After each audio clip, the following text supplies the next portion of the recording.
فالله عز وجل يأمرنا على لسان نبيه صلى الله عليه وسلم واعتصموا بحبل الله جميعا ولا تفرقوا.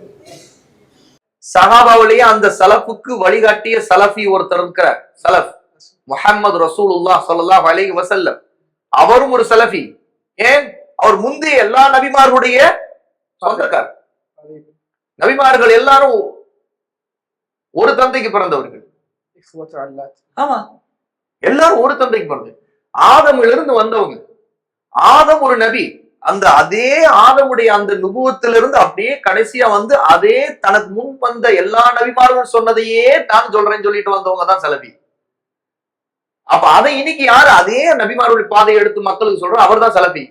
ஏன்னா ரசூலுல்லாவும் அந்த பாதை, ரசூலுல்லாவுக்கு அல்லாஹ் சொன்னான், உங்களுக்கு முன் சென்றவருடைய அதே தாவாவை தான் அல்லாஹ் அவங்களுக்கு முன் வச்சான்.